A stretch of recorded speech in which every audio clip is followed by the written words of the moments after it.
Hello, this is MTG Zealot, and today I'm going to be going through my Sygg EDH deck. It is blue-white, so Azorius. Basically, he is a 2-2 for 1 blue and 1 white. He has Island Walk, he is a Merfolk Wizard, and for 1 and a white he'll give a target Merfolk protection from a colour of your choice until the end of the turn. You will always get him out turn 2, basically, because he's just such a low cost, and running blue-white is only 2 colour. So I'll start going through it. So he's the commander. Then we run dual coloured lands. It's got Sygg Refuge, Glacial Fortress, Reflecting Pool, Azorius Chancery, Temple of Enlightenment, Command Tower, Wonderwine Hub. This is a good card because obviously it's a tribal Merfolk deck. So generally you will always have a Merfolk in your hand. So Wonderwine Hub, Tranquil Cove, Howled Fountain. Then we have 2 fetch lands, Windswept Heath and Polluted Delta. I would run Flooded Strand, but I have not acquired one at this present minute in time. We have Riptide Laboratory because I'm running a Wizard sub-theme, and it's just really good. Like if someone tries some board swipe, you can just return 1 to your hand, which is always good. An Evolving Wilds just in case we can't hit the right colours we need, which normally doesn't happen. Reliquary Tower for maximum hand size because running blue there will be a bit of card draw such as Sphinx's Revan, Blue Sun Zenith. Temple of False God, Fairy Conclave. Now I'm running Cephalid Colosseum, but I like the idea of it. It's just the dealing 1 damage to you it's a bit risky, but late game when you need card draw because you might run out of steam, it's worth having just there as a backup. Wimbrous Kites is just stable for white because with this deck you will be attacking with 3 or more creatures in 1 turn because it's Merfolk. You're pumping out so many creatures. Then we have 12 islands and 8 plains. Then for creatures we have sort of the buffers. So we've got Mirror Readery, which other Merfolk get +1/+1, and whenever you play a Merfolk you get to untap or tap a permanent. Merfolk Sovereign does the same thing. They get +1/+1, but you get a tap to target a Merfolk and make it unblockable, which could be done on the ones which champion to give an extra turn. So we've got Massive Pearl Trident, which does the same thing but gives Island Walk. Coral Commander. By levelling him up, which isn't hard to do, you can give him flying, make him become a 4/4, and other Merfolk get +1/+1. Then finally we have Lord of Atlantis to buff. Then we have just this like standard Merfolk cards. You got Silverkill Adept, which you pay 3 or reveal a Merfolk, and it comes in your draw cards. So it's a bit of cantrips. Then you got Lull Mage Mentor for comboing. Father Adele, just search for saving if you've got 1 mana open, go for a Sol Ring, and it's just buffing up your mana base. Or maybe your opponents are running artifacts decks and there's a lot of good cards you can try and nick. Then Stonybrook Banneret to reduce the cost of spells. Empress Galena, steal an opponent's general. Normally you get targeted like hell for that because obviously you've nicked their like commander. But nah, you can nick a Avacyn. That'd be better. Sigil Tracer, just copying opponent's cards, instants, sorceries, which just helps a hell of a lot. Wake Thrasher, this can get ridiculous because if you tap out at the end of the opponent's turn, just empty your mana pool. Beginning of your step, say if you've got 6 mana and you've got some tap Merfolk, he's going to be at least an 8/8, at least, which if you can make him unblockable is just insane. Then Merrow Harbinger, It's a tutor, but goes on top. So yeah, it's just a cheap tutor, and it gives you a 2/3 body.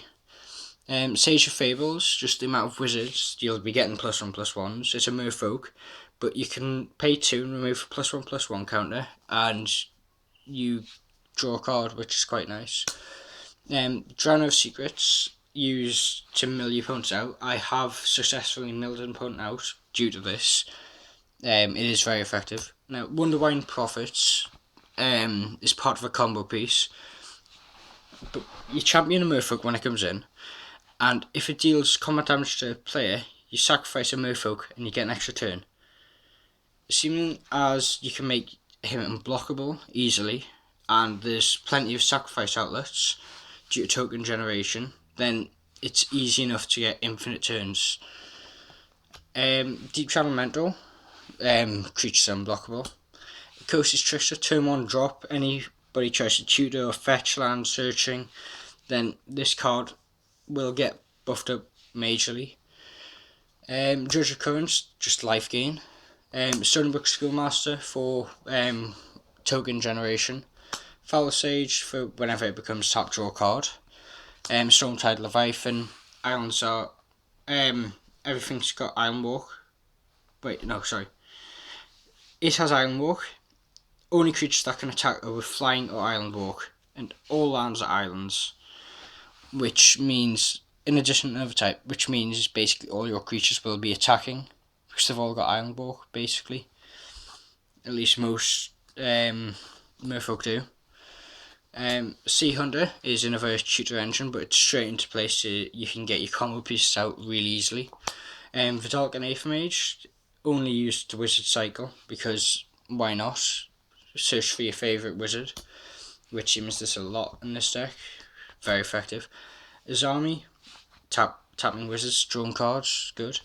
Trinket Mage, it's a wizard for 1, which helps, but also you got 3 different artifacts you can search out, one of which is a combo piece you need.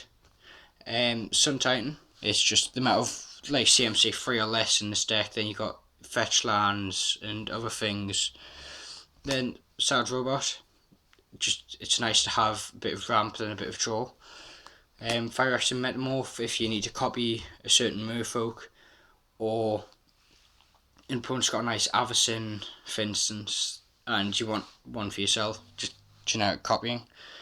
Then we have Instance. Now, Instance, first of all, we've got Fact or Fiction, which is card draw.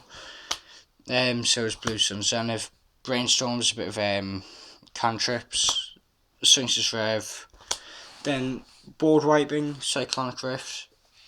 I was in a game the other day where someone was running Xur and locking us all out and pulling off combinations, and I just Cyclonic Rifted an entire board because it was all enchantments and artifacts, and ended up winning the game due to that. Reality Shift is just one of the best blue staples I've seen around, because I mean it's removal. Return to Dust, Path to Exile, Swords of Plowshares. Then counter spells, we have Dissolve, Stifle, Counterspell, Swan Song, Urge Tice Command, Render Silent.